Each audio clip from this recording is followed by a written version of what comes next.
स्वागत है आप सभी का आपके अपनी YouTube channel Vinod Hindi point में। आज के इस वीडियो में पढ़ने वाले हैं बिहार स्टेट हिंदी पेपर 2 के सिलेबस में लगी कहानी का प्लॉट। शिवपूजन सहाय की ये कहानी है और पिछली बार अगर देखा जाए 2023 की परीक्षा में कहानी का प्लॉट से संबंधित 2 से 3 प्रश्न पूछे गए थे। तो आज के इस वीडियो में कहानी का प्लॉट से संबंधित महत्वपूर्ण तथ्यों पर चर्चा करने वाले हैं और साथ ही साथ पूरी कहानी को पढ़ेंगे। कहानी का प्लॉट के लेखक हैं शिवपूजन सहाय। कहानी के पात्रों की बात की जाए तो मुंशी जी इस कहानी के मुख्य पात्र हैं। इनके कुल 5 संतान थे।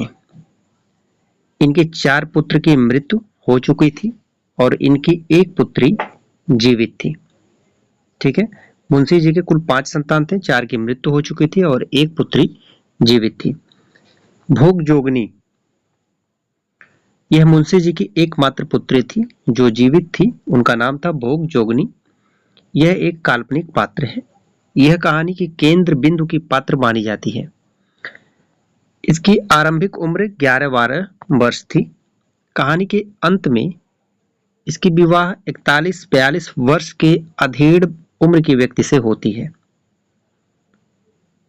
इसके पहले पति की मृत्यु के बाद दूसरे पति इसका सौतेला बेटा होता है। यह महत्वपूर्ण है। इसके जब भोग जोगनी के पहले पति की मृत्यु हो जाती है और इसका जो दूसरा पति होता है वह इसका सौतेला बेटा ही इसका दूसरा पति होता है। यह महत्वपूर्ण है। दरोगा जी यह मुंशी जी के बड़े भाई हैं। इनका नाम अनमिल आखर अर्थ न जापो है। यह महत्वपूर्ण है। यह काफी खर्चीले हैं। इनकी जमापोशी केवल धोड़ी है या धोड़ी है मतलब घोड़ी। इनकी जमापूंजी केवल घोड़ी है। इसके मृत्यु के पश्चात इसका श्राद्ध केवल घोड़ी की मदद से हुआ। अभी तक हमने पढ़ा कहानी के पात्रों का परिचय। अब संपूर्ण कहानी को पढ़ते हैं। इस कहानी के आरंभ में कहानीकार ने कहा है कि मैं कहानी लेखक नहीं हूँ। कहानी लिखने की प्रतिभा भी मुझ में नहीं है। कहानी लेखक को स्वभावतः कला मर्मज्ञ होना चाहिए और मैं साधारण कलाविद भी नहीं हूँ, किंतु कुशल कहानी लेखकों के लिए एक प्लाट पा गया हूँ। कहानीकार को आशा है कि आप एक प्लाट पर अपनी भड़कीली इमारत खड़ी कर लेंगे। कहानीकार कहते हैं कि मेरे गांव के पास एक छोटा सा गांव है जिसका नाम गमारू गांव है। इस गांव का नाम सुनकर आपको घिन आएगी। वहाँ पर एक बूढ़े मुंशी जी रहते हैं। अब वे इस संसार में नहीं हैं। उनका नाम भी बड़ा ही विचित्र था, अनमिल आखर अर्थ न जापो। ये मुंशी जी का नाम था, इसलिए उसे साहित्यिकों के सामने बताने में हिचक रहा हूँ। उनकी एक पुत्री भी थी जो अब तक मौजूद है। उसका नाम जाने दीजिए। सुनकर क्या कीजिएगा? मैं बताऊंगा भी नहीं। उनके संबंधों की बात बताने में सहूलियत होगी, इसलिए उसका नाम के स्थान पर काल्पनिक नाम रख लेना आवश्यक है। मान लीजिए उसका नाम है भगजोगनी। शुरू में ही बताया गया है भगजोगनी यह काल्पनिक नाम है और इसका जो मूल नाम है वह कुछ और ही है जो लेखक बताना नहीं चाहता। चूँकि यह एक देहात की घटना है इसलिए देहाती नाम ही अच्छा होगा। मुंशी जी के बड़े भाई पुलिस दरोगा थे। उस जमाने में जब अंग्रेजी जानने वालों की संख्या उतनी ही थी जितनी आज धर्मशास्त्रों के मर्म जानने वालों की है, इसलिए उर्दू द लोग ही ऊंचे ओहदे पाते थे। दरोगा जी ने 8-10 पैसे का करीमा खालिक बारी पढ़कर जितना रुपया कमाया था उतना आज कॉलेज और अदालत की लाइब्रेरियां चाटकर वकील होने वाले भी नहीं कमाते। लेकिन दरोगा जी ने जो कुछ भी कमाया अपनी ज़िंदगी में ही फूंक डाला। शुरू में ही बताया गया था दरोगा जी बहुत खर्चीले थे। उनके मरने के बाद सिर्फ उनकी एक घोड़ी बची थी जो महज 7 रुपए की थी, मगर कान काटती थी तुर्की घोड़ों की। वह घोड़ी कमबख्त बारूद की पुड़िया थी। उस घोड़ी पर बड़े बड़े अंग्रेजी अफसर दांत गड़ाए रह गए, मगर दरोगा जी ने सबको निबुआ नून चटा दिया। इसी घोड़ी की बदौलत उनकी तरक्की रह गई, लेकिन आखिरी दम तक वह अफसरों के घपले में ना आए। हर तरफ से काबिल, मेहनती, ईमानदार, चालाक, दिलेर और मुस्तैद आदमी होते हुए भी वह दरोगा के दरोगा ही रह गए, यानी उनका प्रमोशन नहीं हुआ, सिर्फ घोड़ों की मोहब्बत से। किंतु घोड़ी ने भी उनकी इस मोहब्बत का अच्छा नतीजा दिखाया। उनके मरने के बाद खूब धूमधाम से उनका श्राद्ध किया गया। अगर कहीं घोड़ी को भी बेच खाए होते तो उनके नाम पर एक ब्राह्मण भी नहीं जमता। एक गोरे अफसर के हाथ खासी रकम पर घोड़ी को ही बेचकर मुंशी जी अपने बड़े भाई से ओरड़े हुए। दरोगा जी के ज़माने में मुंशी जी ने भी खूब घी के दिए जलाए थे। गाजे में बढ़िया से बढ़िया इत्र मल कर पीते थे। वह चिलम कभी ठंड नहीं हो पाती थी। 1 जून में 32 बटेर और 14 चपातियाँ उड़ा जाते थे। नथुनी उतारने में जो दरोगा जी के भी बड़े भैया थे, हर साल एक नया जलसा हुआ ही करता था। किंतु जब बहिया बह गई तो चारों ओर तो उजाड़ नजर आने लगा। दरोगा जी के मरते ही सारी अमीरी धुस गई। यानी मुंशी जी दरोगा जी के पैसे से ऐशो आराम किया करते थे। चिलम के साथ साथ चूल्हा चक्की भी ठंडी हो गई। जो जीभ एक दिन बटोरों का शोराब सुड़कती थी, वह अब सराह सराह कर मटर का सत्तू सरपोटने लगी। चपातियाँ चबाने वाले दांत अब चंद चने चबाकर दिन गुजारने लगे। जब दरोगा जी ही नहीं रहे तो फिर पैसा कहाँ से आएगा, और पैसा नहीं है तो इसलिए स्थिति इनकी खराब हो गई। लोग साफ कहने लग गए, थानेदारी की कमाई और फौज का तापना दोनों बराबर है। हर साल नई नथुनी उतारने वाले मुंशी जी को गांव वार के लोग भी अपनी नज़रों से उतारने लगे। जो मुंशी जी चुल्लू के चुल्लू इत्र लेकर अपनी पोशाक में मला करते थे, उन्हीं को अब अपनी रूखी भूखी देह में लगाने के लिए चुल्लू भर कड़वा तेल मिलना मुहाल हो गया। शायद किस्मत की फटी चादर का कोई रफूगर नहीं, लेकिन जरा किस्मत की दोहरी मार तो देखिए। दरोगा जी के ज़माने में मुंशी जी के 4-5 लड़के हुए, पर सब के सब सुबह के चिराग हो गए।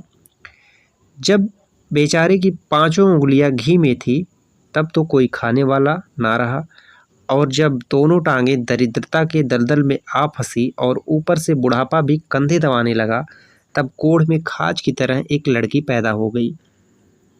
और तारीफ यह कि मुंशी जी की बदकिस्मती भी दरोगा जी की घोड़ी से कुछ कम स्थावर ना थी। सच पूछिए तो इस तिलक दहेज के ज़माने में लड़की पैदा करना ही बड़ी भारी मूर्खता है। किंतु युग धर्म की क्या दवा है। इस युग में अबला की प्रबला हो रही है। पुरुष दल को स्त्रीत्व खदेड़े जा रहा है। इसमें बेचारे मुंशी जी का क्या दोष है।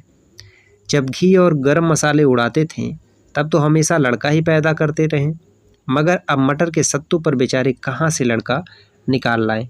सचमुच अमीरी की कब्र पर पनपी हुई गरीबी बड़ी जहरीली होती है। कहानी का दूसरा भाग।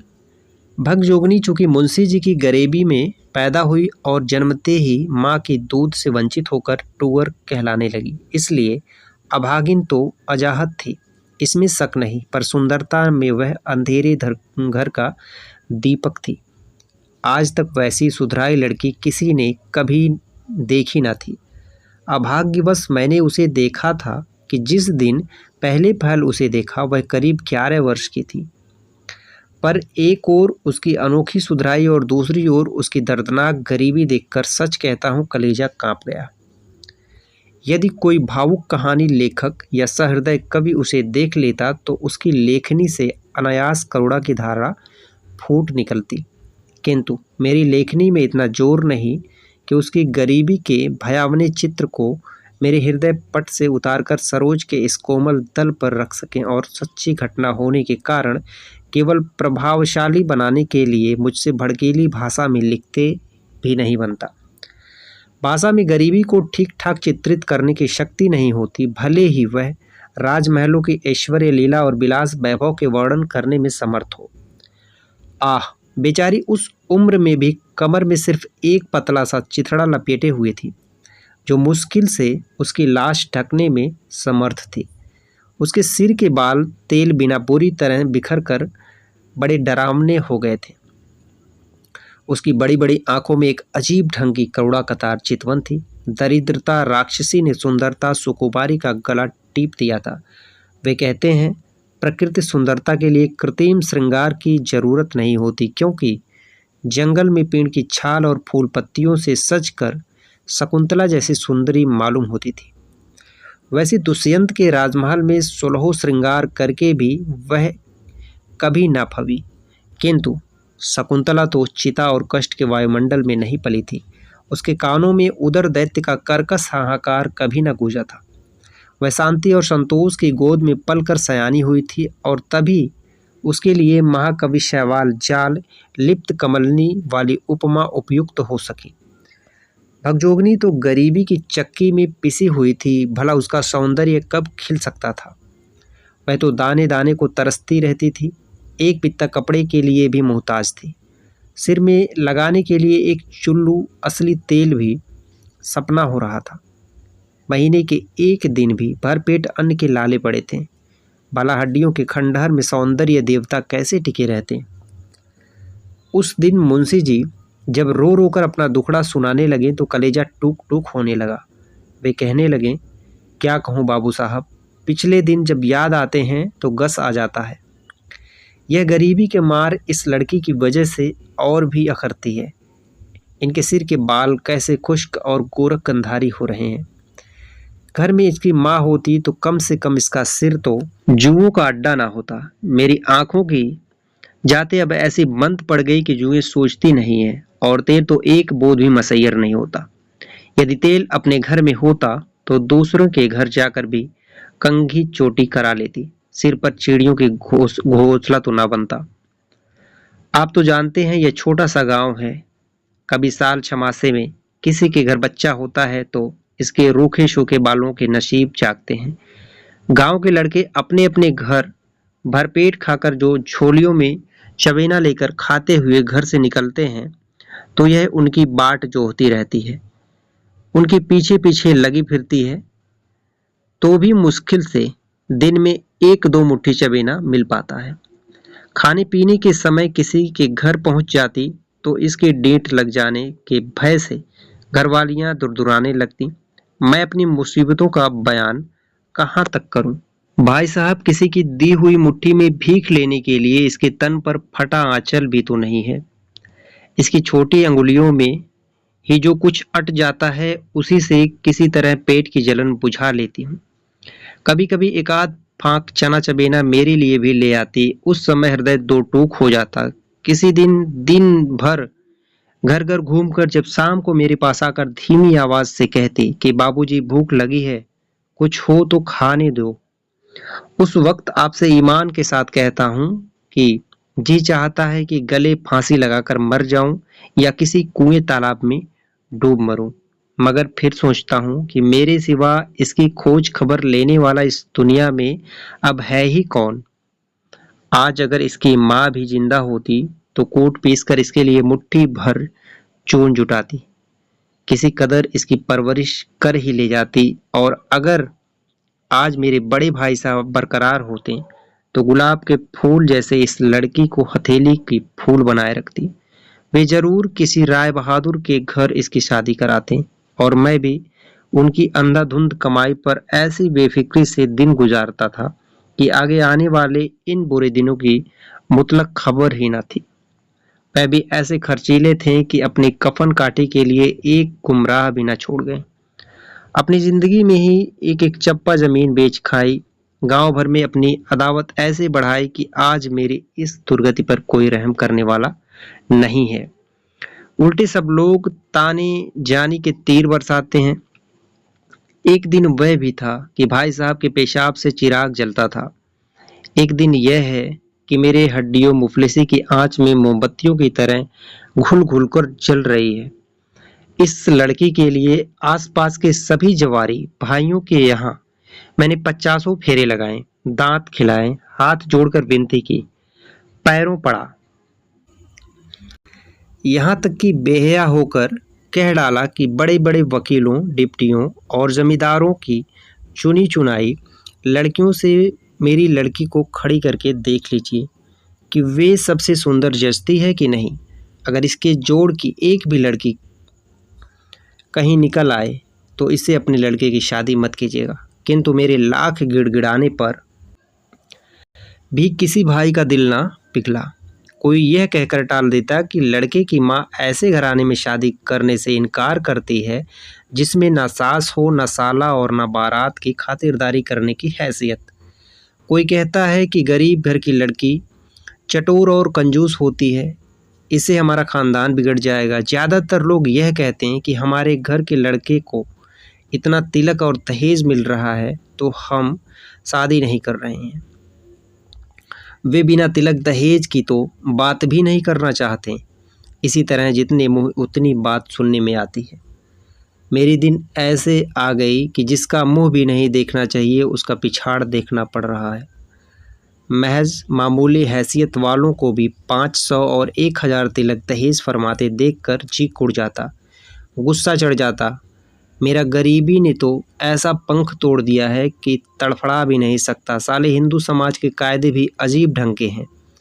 जो लोग मोल भाव करके लड़के की बिक्री करते हैं वे भले आदमी समझे जाते हैं और कोई गरीब बेचारा उसी तरह मोल भाव करके लड़की को बेचता है तो वह कमीना कहा जाता है। मैं अगर आज इसे बेचना चाहता तो इतनी काफ़ी रकम ऐंठ सकता था कि कम से कम मेरी ज़िंदगी तो ज़रूर आराम से कट जाती, लेकिन मैं जीते जी हरगिज एक मक्खी भी न लूँगा, चाहे वह कुंवारी ही क्यों न रह जाए या सयानी होकर मेरा नाम हंसाए। वह देखिए नसयानी तो करीब करीब हो ही गई है, केवल पेट की मार के कारण बढ़ती रुक गई है। आज अगर किसी खुशहाल घर में होती तो अब तक फुटकर सयानी हो गई होती, क्योंकि बदन भरने से ही खूबसूरती पर भी रोगन चढ़ता है। बेटी की बढ़ोतरी बेटे से जल्दी होती है। अब अधिक क्या कहूँ बाबू साहब, अपनी ही करनी का नतीजा भोग रहा हूँ। मुझे मोतियाबिंद, गठिया और दमा ने निकम्मा कर दिया।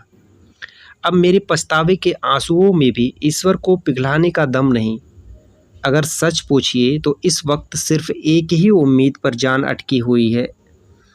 एक साहब ने बहुत कहने सुनने से इसके साथ शादी करने का वादा किया है कि गांव के खोटे लोग उन्हें भी भड़काते हैं या मेरी छाछरी नैया को पार लगाने देते हैं। लड़के की उम्र कुछ कड़ी ज़रूर है, 41-42 साल की, मगर अब इसके सिवा कोई चारा भी नहीं है। छाती पर पत्थर रखकर अपने इस राज कोकिला को इसके बाद मुंशी जी का गल रुध गया।